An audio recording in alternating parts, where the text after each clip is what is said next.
JJK chapter 260 release हो चुका है एंड गोजो फैंस शायद तुम्हारे लिए बहुत बड़ी खबर है। वेल टाइटल एंड थंबनेल देख के तुम लोग जान ही चुके होगे क्योंकि इस चैप्टर में कुछ ऐसा दिखाया ना जिसके कारण हाई चांस है कि गोजो वापस आ सकता है। और हाँ, ये मैं वो नल्ले गोजो मीट राइडर्स की तरह क्लिकबेट नहीं कर रहा हूँ, ये ऑफिशियल मांगा का एक पैनल ही है जो कि इसी चैप्टर में है। लेकिन अभी तक ये कंफर्म नहीं हुआ है कि जो हिट हमें पैनल में दी गई है वो गोजो की ही है या फिर किसी और की। पर इसके बारे में हम चैप्टर के अंदर बात करेंगे। लेकिन इस चैप्टर के मेजर पोर्शन के बारे में बात करें तो टोडो और यूजी की टीम अप दिखाई गई है सुकुना के अगेंस्ट, जो टीम सुकुना को लिटरली कुत्तों की तरह पेल रही है। टोडो और यूजी हर बार सुकुना को चकमा दे रहे हैं। चैप्टर बहुत ही हाइप्ड अप है और अगर उसके बारे में जानना चाहते हो तो वीडियो को पूरा देखना पड़ेगा। बिना किसी देरी के शुरू करते हैं।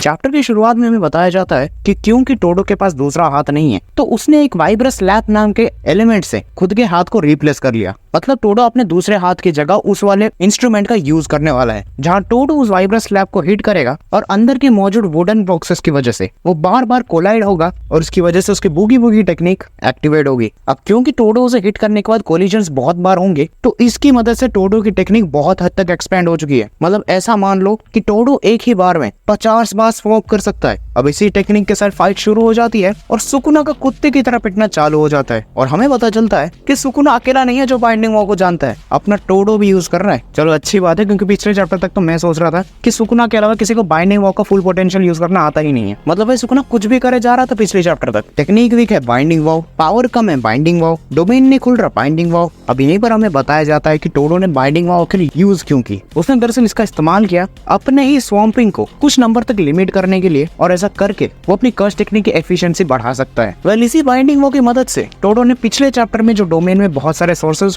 फंसे थे उन सब को निकाल दिया एक्सेप्ट चोसो और यूजी को। वेल मुझे तो ये बात थोड़ी बहुत सेंस नहीं बनाती क्योंकि भाई बाइंडिंग वॉल इस्तेमाल करके भी इतने खतरनाक टेक्निक का यूज ना कर पाना ये थोड़ा सा क्वेश्चनेबल है। और यहीं पर सुकुना एक्चुअली इससे परेशान होता है क्योंकि एक्चुअल में सुकुना बूगी बूगी को एक खतरनाक टेक्निक मान रहा था। ऊपर से टोडो को थोड़ा बहुत इमोशनल ब्रेक करना भी बहुत मुश्किल है और टोडो आया भी तब जब सुकुना के पहले से लगी पड़ी है। अब यहीं पर चलते हैं फाइट के अंदर जहाँ टोडो सुकुना को मिड एयर में ही किक मारने की कोशिश करता है लेकिन सुकुना उसे मिड एयर में ही डॉज कर लेता है। यहीं पर यूजी सुकुना पे एक पत्थर फेंकता है और टोडो उस पत्थर से यूजी को स्वॉम्प कर लेता है जिससे पत्थर की मोमेंटम यूजी में आ जाती है और वो एक मिसाइल की तरह आके सुकुना को लात मारता है। भाई मजेदार टीम वर्क चल रही है। अब यहीं पर हम देखते हैं यूजी और टोडो मिलके सुकुना को बार बार ब्लाइंड स्पॉट्स पे स्वॉम्प करते हुए अटैक कर रहे हैं जिससे सुकुना बहुत परेशान हो रहा है। अब यहीं पर सुकुना के लिए बूगी बूगी को प्रेडिक्ट कर पाना ऑलमोस्ट इम्पॉसिबल है क्योंकि टोडो कभी भी किसी भी चीज को स्वॉम्प कर सकता है तो इसकी टाइमिंग और कर्स टेक्निक को प्रेडिक्ट करना सुकुना के लिए नियरली इम्पॉसिबल है। लेकिन फिर भी Sukuna is king of curse for a reason. वो टेक्निक को प्रेडिक्ट नहीं कर पाया तो क्या हुआ, वो उसकी पैटर्न को जान गया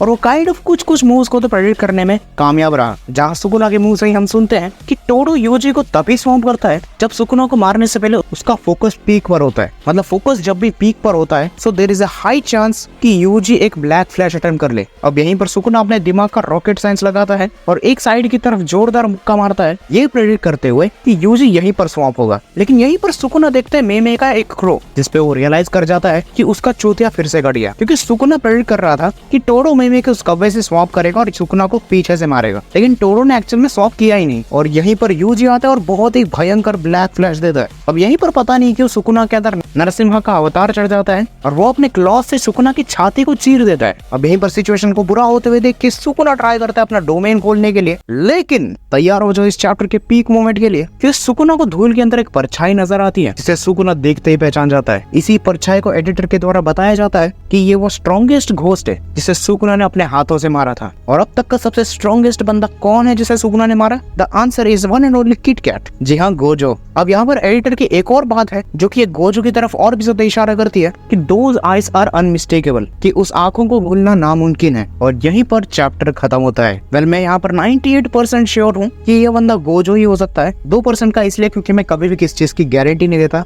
जब तक मैं उसे आंखों से देख ना लूं। मतलब ये पैनल देखो, कोई और कैरेक्टर है जो ऐसा हेयर स्टाइल रखता है एंड इवन जिस तरह राइटर ने उसे डिस्क्राइब किया है, क्या सच में उसके अलावा कोई बंदा ऐसा रह सकता है? I don't think so. लेकिन यहाँ पर मुझे एक शब्द पे डाउट है, वो है घोस्ट। अब इस शब्द के ना 3 मतलब हो सकते हैं। पहला मेटाफोरिकली कि भैया घोस्ट मतलब एक नाइटमेयर की तरह होता है, मतलब गोजो की रिटर्न सुकुना के लिए एक नाइटमेयर है। तो हो सकता है गोजो की वापसी हो चुकी है और सुकुना इससे डर रहा है। दूसरा कि क्या गोजो रिका की तरह कर्स्ड स्पिरिट बन चुका है, जो कि मुझे तो नहीं लगता। This is nearly impossible possible. और तीसरा कि ये शायद सुकुना के लिए एक इल्यूजन है, क्योंकि शायद सुकुना इतने घायल हालातों में है और मरने वाला है, तो शायद उसे अपने स्ट्रॉन्गेस्ट ओपोनेंट का घोस्ट दिख रहा है। वेल ये सारी चीजें कॉम्प्लिकेटेड है, जब अगला चैप्टर आएगा तभी हमें सारी चीजें क्लियर होगी। मे भी शायद वो अगले वीक आ जाए या फिर शायद अगले वीक ब्रेक हो, चिंता मत करो, जैसे ही आएगी मैं वीडियो बना दूंगा। तो बस आज के लिए इतना ही, मैं मिलता हूँ किसी और वीडियो में, तब तक के लिए गुड बाय।